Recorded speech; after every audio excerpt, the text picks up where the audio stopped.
Hello and welcome back. Second time today, but this is important. I really feel this is important, and I need to get the news out to you in case you've missed it, and in case you're tempted to take part in a scheme.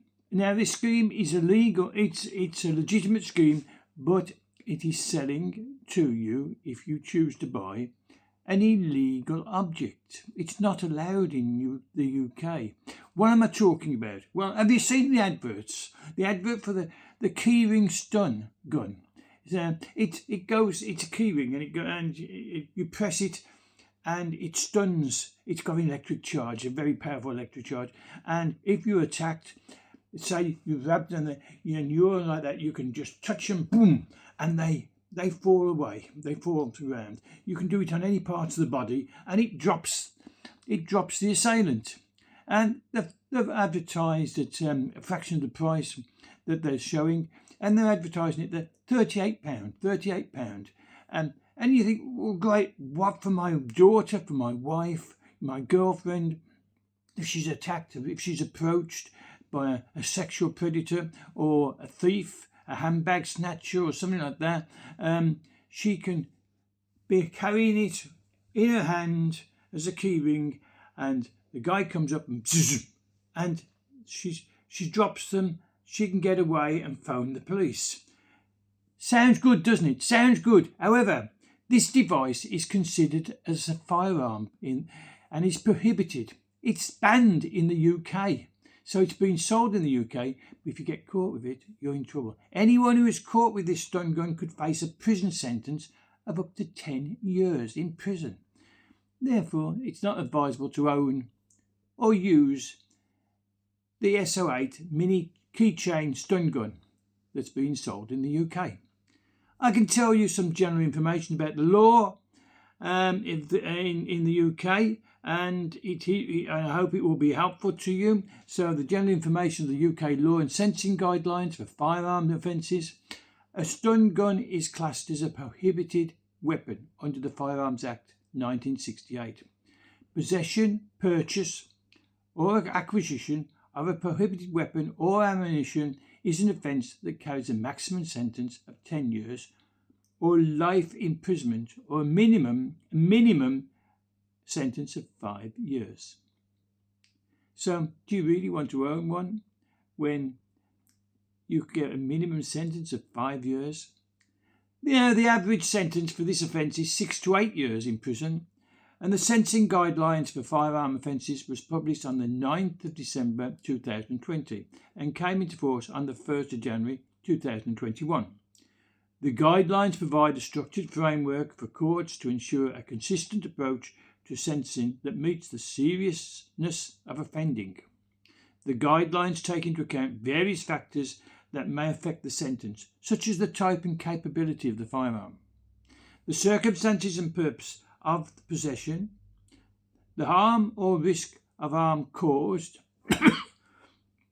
and the offender's culpability and previous convictions. The guidelines also draw up sentencers' attention to evidence of sentencing disparities based on ethnicity and require them to avoid any discrimination or unconscious bias in their decisions. Therefore, the sentence for someone who has and has used an SO8 mini keychain stun gun in their house and the police found it would depend on the specific facts of the case and the discretion of the judge or magistrate. However, it is likely that the offence would be considered serious and attract a custodial sentence, unless there are exceptional circumstances that justify a lower sentence. So, is it worth owning such a device? I'm leaving that up to you. That's your comments. I'd like to hear those comments. So, and do you think, now I think I'll get some comments on this one, do you think the law should be changed in the interest of safety of women from sexual predators and street thieves? Do you think the law should be changed to allow women, men as well, because no discrimination, but to protect our daughters and to protect our wives and our girlfriends? Do you think the law should be changed in their interest for the safety of our women from sexual predators and street thieves. Now, I've just been reading about a 60-year-old woman who was sexually molested, possibly raped by an immigrant, a recent immigrant who didn't speak much English, and then he approached another woman who was walking her little dog, and she turned round just as he was going to put his hand on her shoulder, and he told her he wanted to have sex with her and to come with him.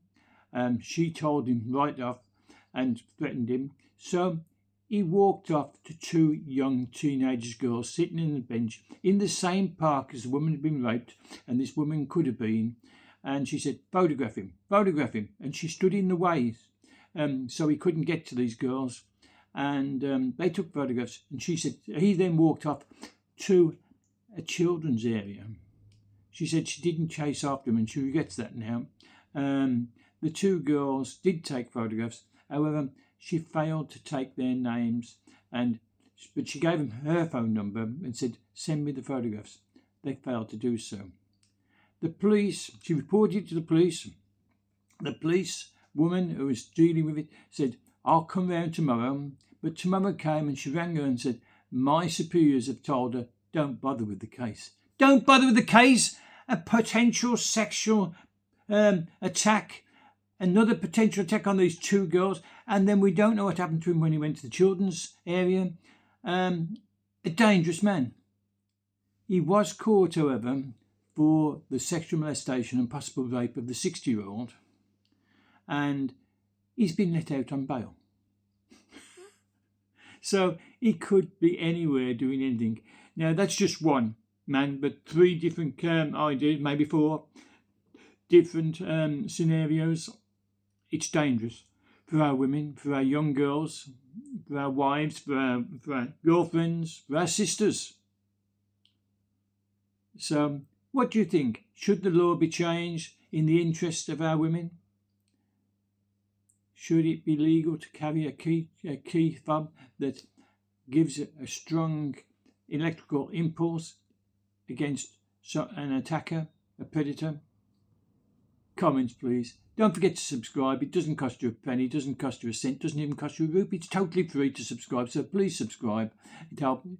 And I'll continue to sort these news out for you that you're not getting elsewhere. And until the next time, because I'm going to do this as a short one, but it was an important one, I believe, and I think you'll believe it too as well. It's too much what's going on. So, and the fear our women are now facing. So, until the next one, be safe, be good, and goodbye from DJ.